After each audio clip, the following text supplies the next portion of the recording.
Audio Jungle.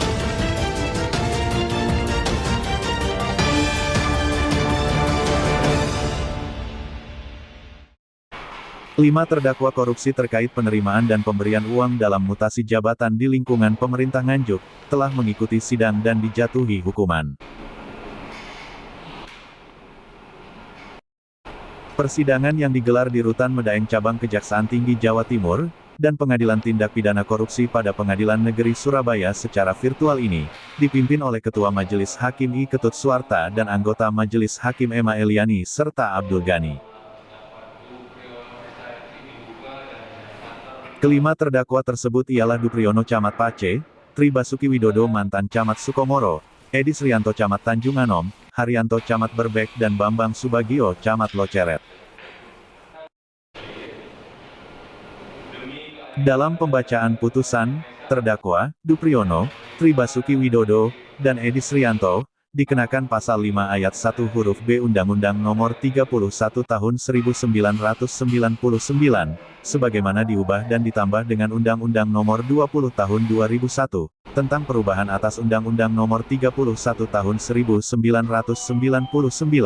tentang pemberantasan tindak pidana korupsi.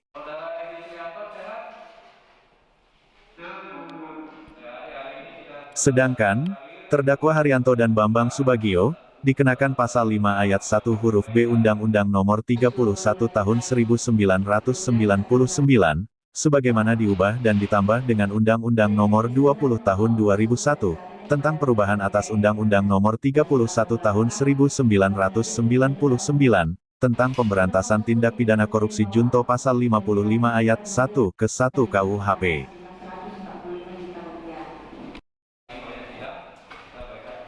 Kelima terdakwa masing-masing dijatuhi hukuman pidana penjara selama 2 tahun, dikurangi masa penahanan yang telah dijalani para terdakwa, dan pidana denda sebesar 100 juta rupiah subsidiar 6 bulan kurungan serta dibebani membayar biaya perkara sebesar Rp5.000.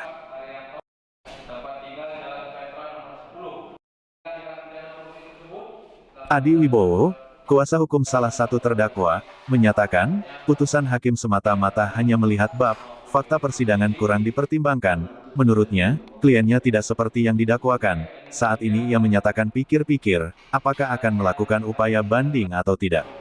Terkait putusan yang baru saja diketok hakim, apa sikap yang akan dilakukan dari PH? Kalau melihat putusan, itu semata-mata hanya dilakukan apa yang telah dilakukan oleh penyidik dari BAP. Sehingga fakta-fakta yang terungkap di persidangan tidak dipertimbangkan oleh majelis hakim. Sedangkan untuk langkah selanjutnya kami masih akan koordinasi dengan terdakwa.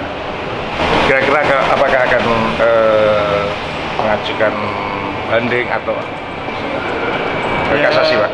Kemungkinan itu tidak menutup kemungkinan karena ada hal yang belum dipertimbangkan oleh majelis. Jadi terutama unsur yang dibacakan majelis tadi adalah untuk kepentingan Bambang sebagai camat dari Loceret. Sedangkan untuk Haryanto sendiri tidak pernah memberikan sesuatu yang dimaksud oleh Undang-Undang Pasal 5 Ayat 1B.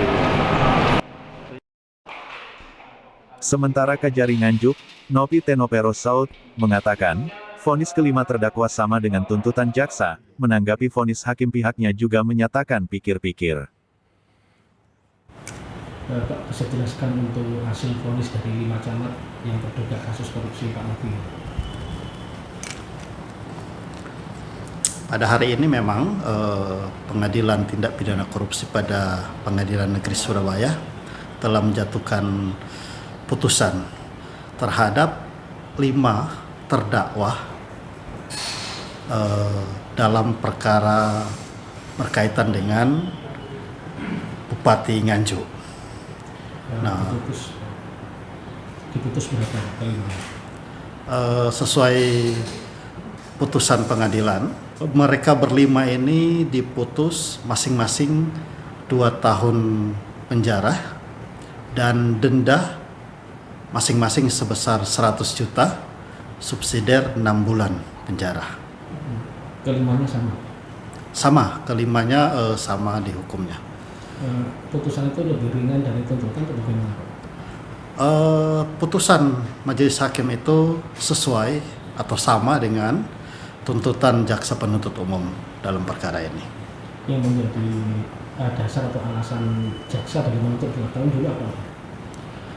Sesuai dengan yang pernah sudah kami sampaikan, sudah dibacakan di persidangan, memang ada beberapa hal yang menjadi pertimbangan sehingga para terdakwa ini dituntut 2 tahun.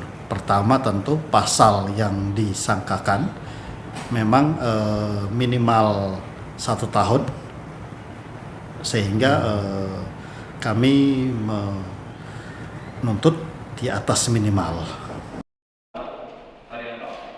Rencananya Bupati nonaktif, Novi Rahman Hidayat, akan menjalani sidang lanjutan, Jumat mendatang, dengan agenda menghadirkan saksi mahkota.